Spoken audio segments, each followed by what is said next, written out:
તો એક એકના ઇતિહાસ છે. મુક્તાન સ્વામી તો કોઈ જગ્યાએ બંધાયા નથી. હવે ફરતા ફરતા ફરતા છેવટે ભગવાન પાસે આવ્યા. અને પછી એ રીતે બધા સંતો, ગોપાલ સ્વામી તો અષ્ટાંગ યોગી હતા, પોતે જ ભગવાન હતા, ક્યાં બીજાને કરવું પડે. બ્રહ્માંડ ગતિ રોકી નાખે, ગ્રહણ અટકાવી નાખું, ચંદ્રગ્રહણ અટકાવી દીધું. અને 4 વર્ષના હતા ગોપાલ સ્વામી. કેટલા 4 વર્ષના છે? કોઈ ભૂલો હશે કદાચ. ઉભો થાય એ લાગે છે કંઈક.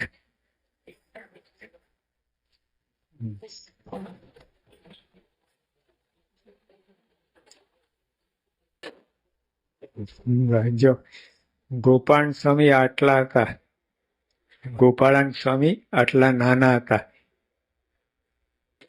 બસ પતિ હસી દઉં. બીજો વિચારા જઈએ છે, આટલા નાના હતા, આનાથી નાના તો 7 વર્ષના. ગોપાલ 4 વર્ષના હતા. ખુશાલ ભટ્ટ નામ હતું. અને તે વખતે ત્યાંના રાજાએ છે ને બ્રાહ્મણ કરવેરો નાખ્યો. બિચારા લોટ માગીને ખાય, એમાંય ટેક્સ આપવાનું, ભીખ માગીને એમાં. પછી એવું આ બધા બ્રાહ્મણો ભેગા થઈને ખુશાલ ભટ્ટને વાત કરી, 4 વર્ષના બાળકને, કે રાજાએ આવું કર્યું છે. ઓલ રાઈટ, કે આવી જાઓ.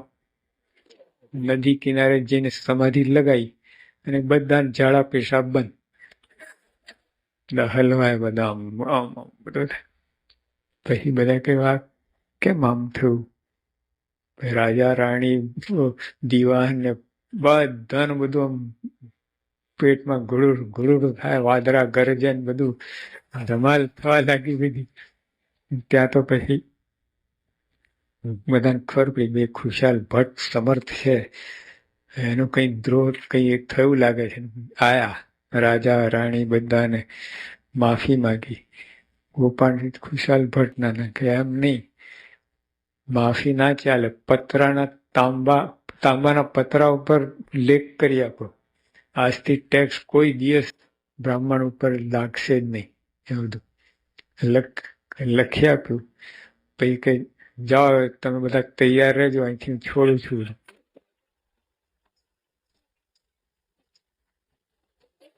નહીં તો રસ્તામાં બગડશે બધું. બધા પહોંચી ગયા ઠેકાણે. પછી એમને યોગ કરાવ છૂટી મૂકી, એનો ફેંસલો થઈ ગયો. આટલા સમર બોલા આટલી નાનીમાં. તો હવે એ તો સુંદરયાણાના આપણે હેમરાજ શેઠ હતા, ચુસ્ત વૈષ્ણવ, કોઈ માને નહીં તમારે. અને સ્વામિનારાયણને તો ખાસ બિલકુલ માને જ નહીં. મંદિરની પાછળથી જાય, આગળથી તો જાય જ નહીં. કે ભૂલથી આમ કંઈક નમસ્કાર અથવા દર્શન થઈ જાય ને તો મારી પતિતાને ટેક તૂટે, આટલા ચુસ્ત હતા. એમના 2 દીકરાઓ હતા ને, વનાશા ને પૂજાશા, એ 2 નાના હતા. એ લોકો આવે મંદિરમાં, એના સ્પૂરના સંસ્કાર હશે તો આવે. પછી એમને બાપુને ખબર પડે એટલે પછી તો ફાયરિંગ મળે બરાબરની. પણ તો આ લોકો આવે. તે તારે ગોપાલ સાહેબ પૂછ્યું કે તમારા બાપુજી કેમ નથી આવતા? અરે કે ના આવે, કે એમને ખબર પડે કે અમે આવ્યા છીએ તો અમને જીવી નાખે. તો હકતા હશે તે કે કોઈ સાધુ માદો હોય તો કે આવે. તો કે જાઓ કેજો કે સાધુ માદા છે. ત્યાં ગયા બાપુની વાત કરી. કોણ? કે સ્વામી. સ્વામી તો એક વલ્લભ સ્વામી, બાકી બીજા તો ભેખ. એટલે કડક બોલી ગયા. અને કે તમને ક્યાંથી ખબર પડી માદા છે? ગયા હતા. હા લો, પછી બરાબર થોડીક મેથી પાક આપ્યું હોય. પછી આયા મંદિરમાં. મંદિરમાં પછી સ્વામી તો બેઠા હતા, હાથ ધર્યું, નાડી 72 ચાલે એકદમ નોર્મલ. પછી થોડી એકદમ 150 થઈ ગઈ, એમ ઉદાડી જોરદાર, એકદમ ઉપડી ગાડી. અને પછી એકદમ 30 કરી નાખી. 30 નાડી તો કોઈ પણ હોય ને બેભાન થઈ જાય, લો પ્રેશર, ફીકો પડી જાય, તો તેજ તેજ દેખાય, પછી નાડી બંધ, પછી હાર્ટ બંધ, બધું તંત્ર બંધ. અને તો સ્વામી તો બેઠા છે આમ, વાતો કરે છે આમ. તો શેઠ છે ને તરત જ દંડવત કરવા લાગ્યા. તો સ્વામી કે હા હા શેઠ, આ શું? તો કે તમે કઈ સાધુ નથી, તમે સાક્ષાત કૃષ્ણ ભગવાન છો, આવું પ્રતિનિધિ. તો ગોપાલ છે કે મારા જેવા તો 500 છે કે, મને ક્યાં ભગવાન કહો છો? 500? હા 500. અમારા ભગવાન તો ગઢડે બેઠા. એને કહ્યું આ લોકો આવા ભગવાન જેવા, તો એમના ભગવાનના ભગવાન કેવા હશે? પછી તરત જ ગયા, કંઠી પહેરીને સ્વામિનારાયણ થઈ ગયા, ચુસ્ત વૈષ્ણવ થતા. બોલો. પછી ત્યારે ખળબળાટ મચ્યો. 24 ગામના બધા હતા, 5,000 વૈષ્ણવ હતા, 24 ગામ એ લોકોના. એ બધાના મુખ્ય કહેવાયા હેમરાજ શેઠ. અને આ વિકેટ, કેપ્ટનની વિકેટ પડી એટલે પછી બીજા તો શું થાય, ધમાલ થઈ. ઓલા બધા કોઈ પણ રીતે કે શેઠને પાછા વારો કે, હા તો આબરૂના કાંકરા થયા, એવું બધું બહુ મથા. પણ શેઠ તો પાકા જ હતા.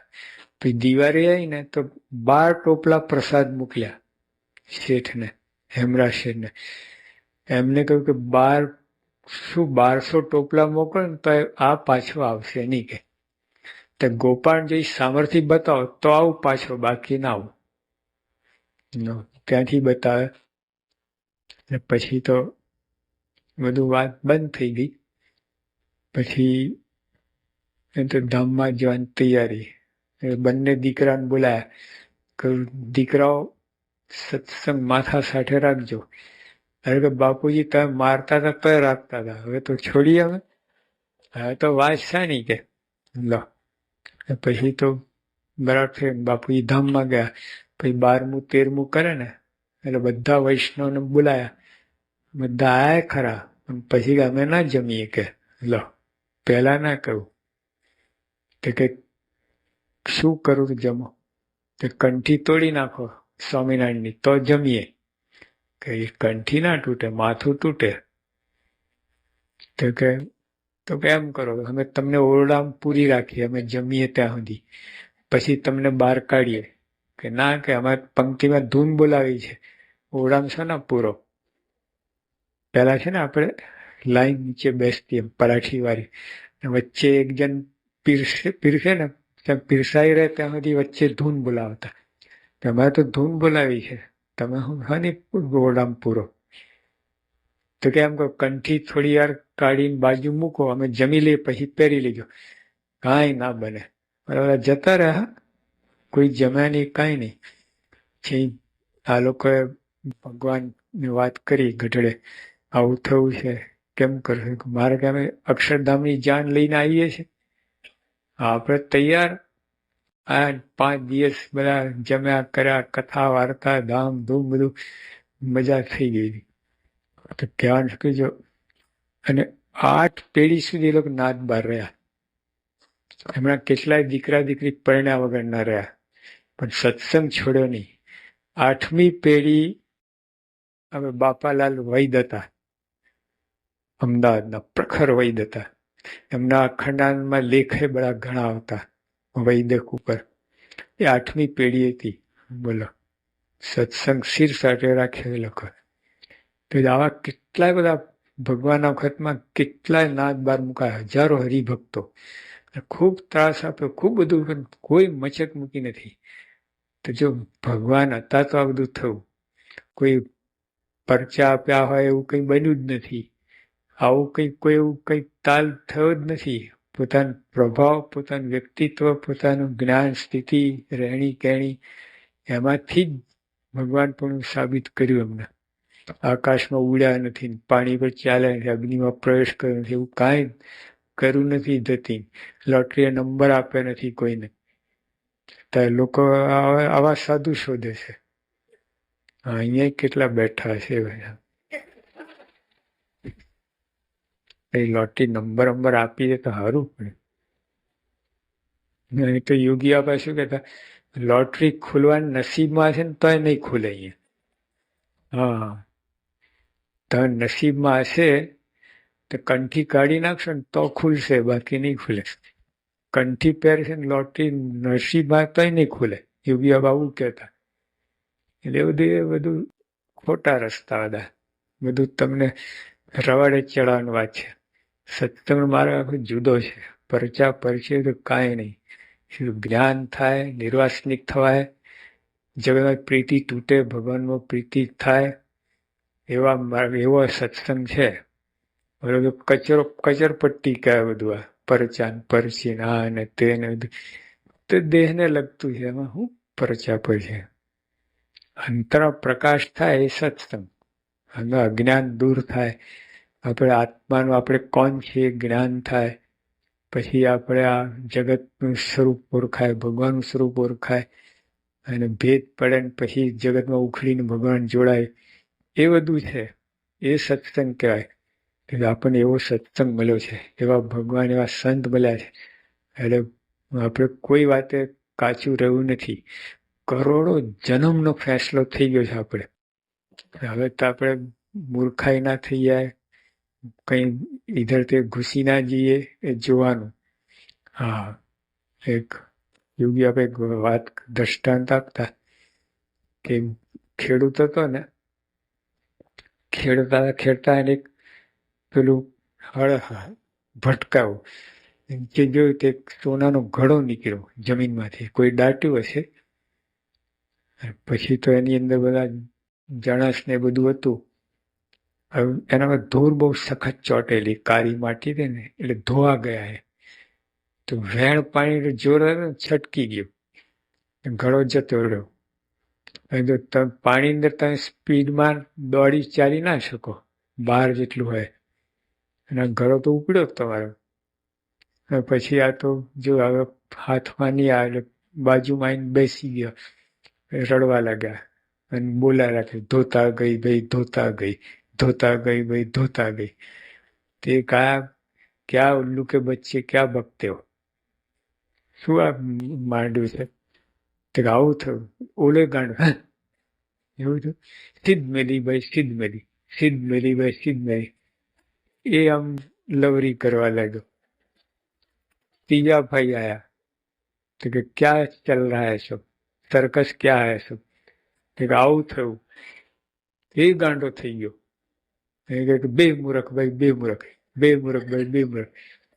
સર્કસ નીકળ્યું સાનોઝેમાં. આગળ ઓલો ધોતા ગઈ ભાઈ, ધોતા ગઈ, ધોતા ગઈ ભાઈ, ધોતા ગઈ.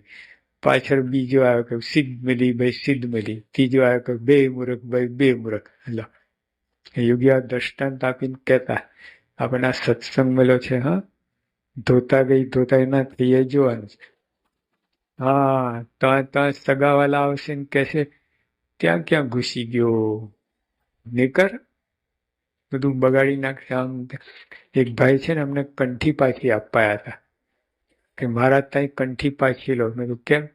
કે ત્યાં કંઠી પહેરીને મારી ભેંસ મરી ગઈ. લો, હવે બે ભેંસ મરી, એક મરી, એમ ના લીધું. એટલે 20 લાખ સત્સંગ, 20 લાખ ભેંસ ના મરી જાય. તો આવું બધું હોય છે લોકોનું, જાત જાતનું બધું. એવા બધા ભેજા હોય છે, ના પૂછો વાત. આટલો સરસ માર્ગ, આવા સરસ ભગવાન કોઈ દિવસ પૃથ્વી પર આવ્યા નથી. આ ભગવાન કોઈ દિવસ નહીં. અનંત જન્મ આપણા થયા, અનંત કરોડો જન્મ થયા, કોઈ આ ભગવાન આ સંતનો ભેટો થયો નથી. બોલો, માંડ આવી બાજી હાથમાં, પછી કોઈ ધોતા ગઈ કઈ હાથમાં ખેંચી લે ને આપણે મૂર્ખાઈ થઈ જાય, એ ના કરતા. હા, આ લોકોનું શું બધું છે.